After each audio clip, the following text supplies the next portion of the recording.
माझे फोन्स का उचलत माझे फोन्स का उचलत नाहीयेस? किती फोन्स केले तुला? तुझा एक फोन उचलला नाही तरी किती रागवतेस माझ्यावर? माझाही जरा विचार कर ना यार. फोन व्यतिरिक्तही माझ्याकडे खूप कामं असतात आणि तुला जशी इमर्जन्सी असते ना तशी मलाही असते. तुला अशी कुठली इमर्जन्सी आहे सौम्या की 2 मिनिटं सुद्धा माझ्याशी फोनवर बोलायला तुला वेळ नाहीये? सौम्या, गेले 2 दिवस आपण एकमेकांशी एक अक्षरही बोललेलो नाही होत. तुझ्याशी बोलणं न झाल्यामुळे माझी काय अवस्था झाली याची कल्पना नाहीये तुला. बरोबर आहे तुझं.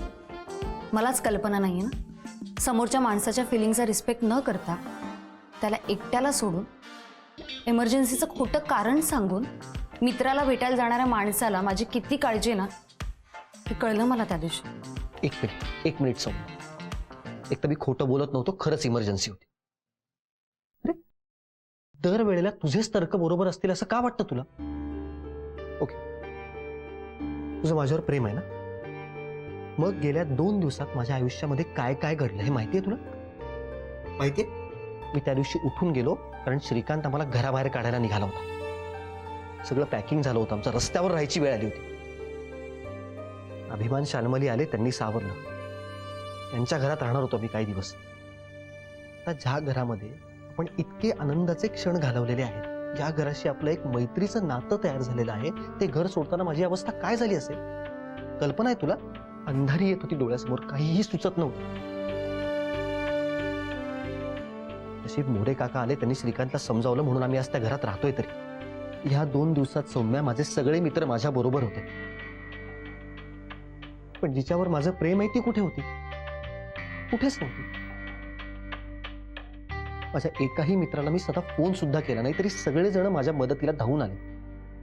आणि जिच्याकडून माझी अपेक्षा होती तिने माझा फोन सदा उचलला सुद्धा नाही. यातही माझीच चूक आहे. मला रागवण्याचाही अधिकार नाहीये का रे सुमित? तुझे मित्र बरोबर असतात. मी एकच आहे जिला तुझी अजिबात काळजी नसते, हो ना? असं नाहीये, मला तसं म्हणायचं नव्हतं. तुला असंच म्हणायचं होतं. अरे मी फोन उचलत नाहीये तर निदान मेसेज तरी पाठवायचंस ना की तू अडचणीत आहे, मला तुझी मदत हवी आहे. का नाही केलास तू मेसेज? मी सगळं सोडून तुझ्यासाठी आले असते. तू एवढ्या मोठ्या प्रॉब्लेम मध्ये होतास पण तेव्हा तुला तुझे मित्र आठवले, मी नाही. तुझ्या आयुष्यात ना माझी काहीच किंमत नाही आणि हे तू प्रूव्ह केलंयस सुमित. असं काहीही नाहीये सौम्या. बाद झालं सुमित. आता तू ठरव, तुझ्या आयुष्यात तुझे मित्र इम्पॉर्टंट आहेत की मी?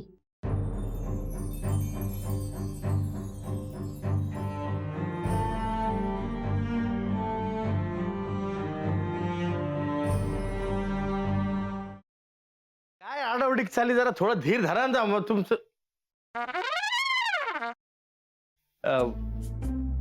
कसा आहेस दादा?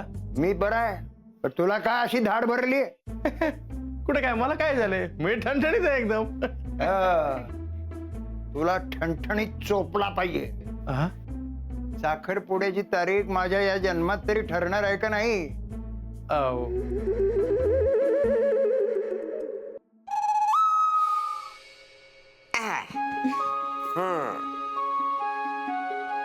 कसा वाटता?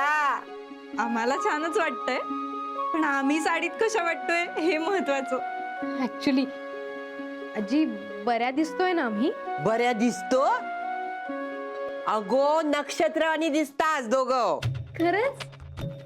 मला तर इतकं टेन्शन आलं होतं ना, म्हणजे याआधी कधी मी साडी नेसली नाहीये ना. हो ना, आता फक्त ही कॅरी करायला जमली म्हणजे मिळवलं.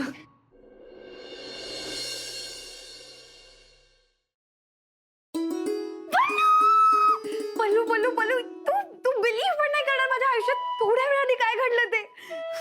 तू काय झालंय? तू एवढी एक्साइटेड आहेस, किंचाळतेस, प्लीज सांग काय झालंय?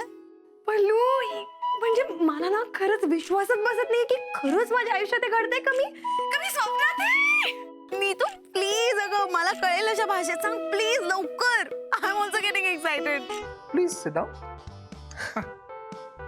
तर तुमच्या एक्झॉटिक डेट करता आम्ही हे टेबल फायनल केलंय. वाव, अभया हे टेबल नको. का हे खूप मोठं होतं यार, म्हणजे नाही असं दे ना मोठं प्रशस्त एकदम. हा तसं नाही रे, असं छोटं पाहिजे, कॉम्पॅक्ट. यार प्रत्येक गोष्टीचं एक्झाम्पल द्यायला लागते. हे बघ, हा हा असा हात घेतला, केवढं लांब होतोय, केवढं लांब होतोय. ते जरा असं इथे. ओके